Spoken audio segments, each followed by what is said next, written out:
Assalamualaikum warahmatullahi wabarakatuh. Alhamdulillah, salatu wassalamu ala rasulillah, amma ba'd.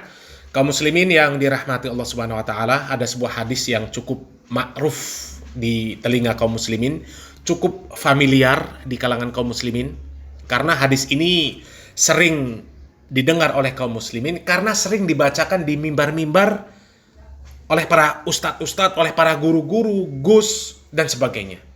Di mana hadis ini diriwayatkan oleh seorang sahabat Nabi Muhammad SAW yang dikenal sebagai orang yang paling banyak meriwayatkan hadis dari Nabi Muhammad SAW. Lebih dari 5.000 hadis yang beliau riwayatkan dari Rasulullah SAW. Dia adalah sahabat Abu Hurairah radhiyallahu an, dan salah satu hadis yang beliau riwayatkan adalah di mana Rasulullah SAW bersabda, "Idza duyi'atil amanah fangtadhiris sa'ah." Apabila amanah disia-siakan, maka tunggulah kehancurannya. Kemudian sahabat Abu Hurairah radhiyallahu an bertanya kepada Nabi Muhammad SAW, "Kaifa idha'atuha ya Rasulullah?" Bagaimana yang dimaksud menyia-nyiakan amanah wahai Rasulullah? Kemudian Rasulullah SAW menjawab, "Idza asnidal amru ila ghairi ahlihi fangtadhiris sa'ah." Apabila suatu urusan diserahkan kepada yang bukan ahlinya, maka tunggulah kehancurannya. Hadis riwayat Bukhari di dalam kitab Ar-Riqaq bab Raf'ul Amanah. Hadis ini begitu jelas kaum muslimin ya. Orang yang awam pun insya Allah akan mudah untuk memahami maksud hadis ini. Kalau seorang ahli kesehatan, ini permisalannya, kalau seorang ahli kesehatan kemudian disuruh mengurus bidang elektronika, maka tidak akan baik hasilnya. Yang ada akan ruwet, bahkan tambah rusak, hancur urusan tersebut. Itu sebuah analogi yang mudah difahami. Bagaimana kalau suatu urusan itu diserahkan kepada yang bukan ahlinya? Maka hancur. Dan untuk urusan dunia kita saja kaum muslimin, kita pasti akan mencari yang ahli di bidangnya, sesuai dengan kebutuhan kita. Misal kita membuat sebuah rumah, kita akan cari tukang yang ahli. Kemudian seorang tukang ketika cari pembantu, cari kernet, dia pasti akan mencari pembantu atau kernet yang sudah terbiasa bekerja bangunan, sudah paham bagaimana mencampur adukan semen dan pasir, batu bata dan sebagainya, bagaimana memotong besi dan sebagainya. Tidak akan mungkin mencari orang yang tidak mengetahui bidang bangunan sama sekali. Kemudian semisal kita punya perusahaan, kemudian kita cari karyawan, kita juga akan mencari orang yang ahli di bidangnya. Kalau tidak, maka akan merepotkan kita. Bahkan akan runyam urusannya. Akan rusak perusahaan kita kalau diurus dengan orang-orang yang tidak punya keahlian. Dan itu urusan dunia. Urusan dunia yang hanya berhenti di dunia. Hanya berhenti di dunia saja urusan kita dengan hal-hal tersebut. Tapi bagaimana dengan urusan akhirat? Urusan agama. Yang itu adalah bekal kita untuk kehidupan yang abadi di akhirat nanti. Kita lihat justru urusan agama ini banyak yang mengesampingkan. Ya? Banyak yang tidak memperdulikan dari mana dia mengambil urusan agamanya. Banyak yang menyerahkan urusan agama ini kepada orang-orang yang tidak punya ahli di bidang agama. Bahkan orang yang rusak pun dijadikan guru. Na'udzubillah min dzalik. Kita lihat kemarin ada video yang sudah kita posting, Sunia Ruhama, yang jelas-jelas pengikut kaum Lut dijadikan guru agama. Kemudian kita lihat banyak video-video yang sudah kita upload ya, para habaib yang ceramahnya isinya banyak dongeng-dongeng yang sesat menyesatkan. Banyak juga yang mau jadi jamaahnya, banyak yang mengikuti, banyak yang jadi muhibbinnya. Mau jadi apa Islam di tangan mereka? Cari ilmu agama kepada orang-orang hanya melihat gelarnya. Kalau sudah buya, sudah profesor, doktor dan sebagainya, maka dianggap berilmu dan bagus pemahamannya. Padahal begitu banyak orang-orang yang bergelar panjang, tapi ternyata mereka orang-orang yang jahil, orang-orang yang bodoh, orang-orang yang tidak memiliki pemahaman yang baik. Apakah itu urusan dunia, terlebih urusan agama? Coba kita lihat di lembaga pemasyarakatan. Orang-orang yang terjerat kasus-kasus korupsi. Isinya mereka orang-orang pintar. Mereka orang-orang berpendidikan tinggi, ya, para pejabat. Itu gambaran yang mudah untuk difahami. Ya. Begitu juga urusan agama, sama.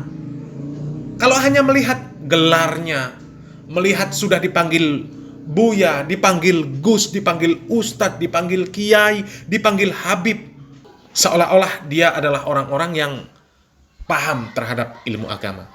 Tapi sebenarnya tidak seperti itu. Ya, sebagai contoh, ya, ini ada sebuah video dari seorang kakek yang digelari sebagai Buya. Katanya Buya Syakur, dijadikan guru agama, disuruh ceramah. Padahal dia sendiri pemahaman agamanya sangat mengenaskan. Coba kita simak videonya. Ketika Nabi ada di Wahiro, ini kan hadis. Nabi lagi bertapa. Coba kaum muslimin, ulama mana yang mengatakan ketika Nabi menyendiri di Gua Hiro kemudian disebut bertapa? Coba, ya, coba cek di Kamus Besar Bahasa Indonesia apa itu artinya bertapa. Jadi sangat tidak tepat menyendirinya Nabi di Gua Hiro kemudian disebut bertapa. Itu kan namanya su'ul adab kepada Nabi Muhammad SAW, memakai bahasa-bahasa yang tidak tepat yang dinisbatkan kepada Nabi. Ya, ada yang mengatakan juga Nabi rembes. Kemudian kalau di Arab ada jambu, mungkin Nabi akan seperti anak-anak yang lain ikut nyolong jambu. Na'udzubillah min dzalik. Itu kan bahasa-bahasa yang tidak baik yang dinisbatkan kepada Nabi. Tapi mereka santai-santai saja kaum muslimin. Jamaahnya juga menerima saja. Diam, manut, percaya. Padahal itu sangat tidak tepat dinisbatkan untuk menyifati Nabi Muhammad SAW. Tidak tepat. Tapi giliran ada dai yang menjelaskan hadis di mana Nabi mengatakan inna abi wa abaka finnar, sesungguhnya bapakku dan bapakmu di neraka. Ya, itu Nabi sendiri yang mengatakan. Ya, orang yang menjelaskan, yang menyampaikan hadis tersebut katanya su'ul adab, Wahabi. Kan aneh kaum muslimin. Aneh. Mereka mengambil perkataan yang tidak tepat, tidak baik, dinisbatkan untuk Nabi. Mereka santai-santai saja. Tapi ketika ada orang yang menjelaskan hadis Nabi, mereka katakan su'ul adab. Ya. Itulah kalau beragama, akal diletakkan di depan dalil. Dijadikan untuk menentang dalil. Seakan-akan kalau sudah namanya Nabi, maka orang tua dan anaknya pasti masuk surga. Padahal jelas sudah ada kisah Nabi terdahulu yang orang tuanya, yang istrinya, yang anaknya disebutkan termasuk golongan orang-orang yang dibinasakan oleh Allah Subhanahu wa taala, yang Allah masukkan ke dalam neraka. Kemudian ketika Nabi mengatakan inna abi wa abaka finnar, kok tidak terima? Hanya karena menurut akalnya nggak masuk akal. Akal mereka itu yang didominankan untuk memahami wahyu. Dan sama dengan kakek Syakur ini, ya, sama. Coba kita lanjutkan videonya. Datang malaikat Jibril terus Iqra. Ini kan si rawi menceritakan seperti teatrikal, seperti teater. Dan bercerita melihat Nabi bercerita Jibrilnya datang pakai baju putih, sorban putih, bersih, kan begitu. Lalu membuka satu kertas di hadapannya, Iqra. Lalu jawabnya, ini kan tidak menceritakan Nabi pada suatu hari ketika saya sedang khalwat, tiba-tiba saya, kan bukan Nabi yang cerita. Ini orang yang cerita, apa dia hadir di gua itu? Ini kan persoalan. Sudah, ini kita berpikir pakai jubah, pakai sorban, jahitnya di mana? Inna lillahi wa inna ilaihi roji'un. Orang yang seperti ini kok bisa ada jamaahnya kaum muslimin? Kok bisa?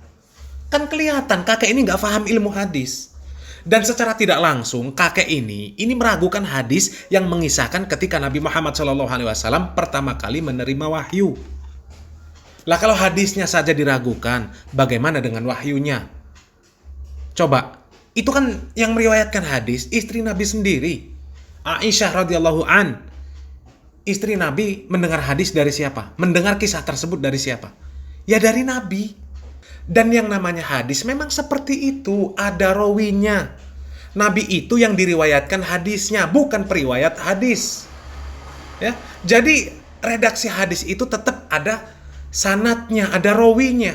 Dari fulan bin fulan, dari fulan bin fulan, terus sampai kepada aku mendengar atau aku melihat Rasulullah Shallallahu Alaihi Wasallam begini dan begitu. Begitu namanya hadis. Nggak ada hadis yang tiba-tiba nggak ada sanatnya, nggak ada rawinya, tiba-tiba Nabi mengisahkan dirinya seperti ini dan seperti itu. Nggak ada. Gimana kakek Syakur ini ya? Apalagi sampai ngomong, kalau malaikat punya pakaian, jahitnya di mana? La ilaha illallah. Ya. Orang begini kok jadi guru agama? Kok jadi guru agama? Na'udzubillah min dzalik. Kalau manusia yang model seperti itu, ya, imannya itu masih tanda tanya kaum muslimin, masih tanda tanya. Hadis-hadis yang sahih dia ragukan, ya. Nanti lama-lama Al-Qur'an yang mengatakan malaikat itu punya sayap, dia tanya juga, ragu juga. Malaikat kok punya sayap? Sayapnya gimana? Seperti sayap apa? Apa sayap nyamuk? Apa sayap capung? Apa sayap burung? Apa sayap pesawat terbang? Apa sayap kupu-kupu? Jadi akhirnya kayak orang-orang Yahudi yang kalau Nabi mereka berkata tentang sesuatu, mereka banyak bertanya hal-hal yang nggak penting. Termasuk seperti Pak Syakur itu, kakek Syakur itu. Kalau malaikat pakai baju jahitnya di mana? Nanti lama-lama ditanya semua. Nabi juga jahit bajunya di mana? Kemudian kalau di surga ada susu, nanti susunya dari mana? Kalau di surga ada madu, nanti madunya dari mana? Lebahnya dari mana? Sapinya dari mana? Susu sapi, apa susu kambing, apa susu onta, apa susu orang? Na'udzubillah min dzalik. Pokoknya kalau ngikutin pemahamannya Bani Israel ya seperti itu ya. Banyak tanya sesuatu yang nggak penting, tapi ngeyelan. Sampai akhirnya kalau otaknya nggak nerima, ya ditolak. Na'udzubillah min dzalik. Ya. Semoga kita dijauhkan dari pemahaman-pemahaman semacam kakek Syakur ini. Ya. Salam waras, salam akal sehat. Barakallahu fikum. Wassalamualaikum warahmatullahi wabarakatuh.